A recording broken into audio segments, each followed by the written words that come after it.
యేసుక్రీస్తు నామమున మీ అందరికీ శుభాభివందనాలు. ప్రియ సహోదరి సహోదరులారా, ఈరోజు దేవుడు మీతో మాట్లాడుతున్న మాట, నా ప్రియ క్రైస్తవులారా, తప్పిపోయిన విశ్వాసుల గురించి దేవుడు మాట్లాడుతున్నాడు. తప్పిపోయిన విశ్వాసుల గురించి దేవుడు మాట్లాడుతున్నాడు. తప్పిపోయిన కుమారుణ్ణి తండ్రి ఎలా చేర్చుకున్నాడో దేవుడు కూడా అలాగే మిమ్మల్ని చేర్చుకోవడానికి ఇష్టపడుతున్నాడు. ప్రియ సహోదరి సహోదరుడా, రక్షణ పొంది మళ్ళీ పాప జీవితంలో జీవిస్తున్నావేమో ఒక్కసారి జ్ఞాపకం చేసుకో. దేవుడు మాట్లాడుతున్నాడు, నేను పరిశుద్ధులను గనక మీరును పరిశుద్ధులై ఉండడని చెప్తున్నాడు. మనం పరిశుద్ధంగా జీవించాలి. నా ప్రియ సహోదరి సహోదరుడా, ఇన్నాళ్ళుగా త్రాగుడుకు, వ్యభిచారానికి, జూదముకు, అనేకమైన ఈలోక ఆటపాటలను ఆడి ఉంటే దేవుడు మరొక్కసారి నీకు అవకాశం ఇస్తున్నాడు. ఆయన యొద్దకు రా. ఆయన ఎదుట మోకరించి ప్రార్థించి నీ ప్రతి తప్పు, నీ పాపాన్ని ఒప్పుకో. దేవుడు నీతో మాట్లాడుతున్నాడు. ప్రభురాత్రి భోజనం పారిశుద్ధి కార్యక్రమంలో చాలామంది రక్షణ పొందిన వారు, విశ్వాసులుగా ఉంటున్నవారు, ఎన్నో ఏళ్ళుగా చర్చికి వస్తున్న వారు కూడా ప్రభురాత్రి భోజనం, ప్రభు బల్లాలో పాలు పొందట్లేదు. ఎందుకంటే వాళ్ళలో పాపం ఇంకా ఉంది. వారు పాపంలోనే జీవిస్తున్నారు. కాబట్టి వాళ్ళు ప్రభు బల్ల తీసుకోవడం లేదు. కొందరైతే సరిగా చర్చికే రావట్లేదు. దేవుడు ఎంతగా బాధపడుతున్నాడంటే, తన ప్రాణం పెట్టి తన రక్తాన్ని చిందించాడు మన కోసం. మనం పరిశుద్ధంగా జీవించాలి, పరలోకానికి వెళ్ళాలి అని దేవుడు ఆశపడుతున్నాడు.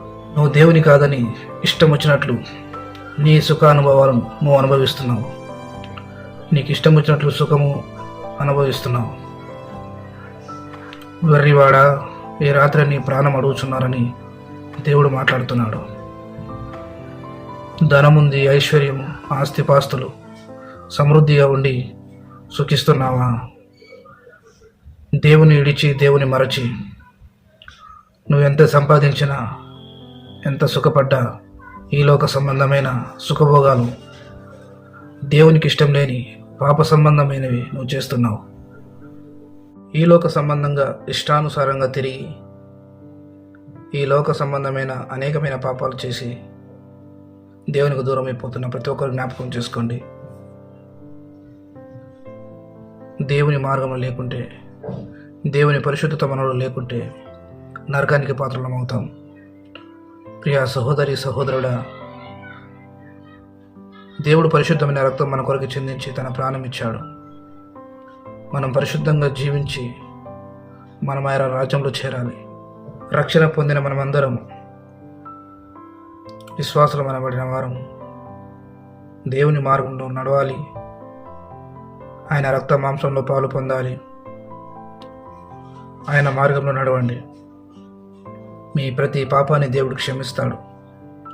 ఆయన పరిశుద్ధుడు కనుక మిమ్మల్ని పరిశుద్ధంగా జీవించమని చెబుతున్నాడు. మీ ప్రతి పాపాన్ని విడిచిపెట్టి పశ్చాత్తాపడి ఆయనను వేడుకోరండి. ఆయన రక్త మాంసంలో పాలు పొందండి. ఆయన మిమ్మల్ని క్షమిస్తాడు, రక్షిస్తాడు, పరలోకం చేరుస్తాడు. యేసే మార్గము, సత్యము, జీవం. ఆయన యందు విశ్వాసం ఉంచండి, మీరందరూ రక్షింపబడుదురు. ఆమేన్. చిన్న ప్రార్థన. మహాపరిశుద్ధుడా యేసయ్య, నీకే స్తుతి, స్తోత్రాలు, వందనాలు, కృతజ్ఞతలు.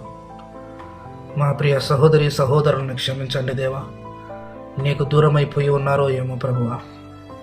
ఈ లోక సంబంధమైన ఆచారాలు, ఈ లోక సంబంధమైన సుఖభోగాలు అలవాటు పడి నీకు దూరమై ఉంటే క్షమించండి అయ్యా. రక్షణ పొందిన బిడ్డలయ్యా, నీ బిడ్డల్ని రక్షించండి, కాపాడండి. పశ్చాత్తాపడిన ప్రతి ఒక్కరిని ఆయన మీరు క్షమించండి అయ్యా. మరొకసారి నిన్ను కాదని మేము ఎక్కడికి వెళ్ళగలము దేవా.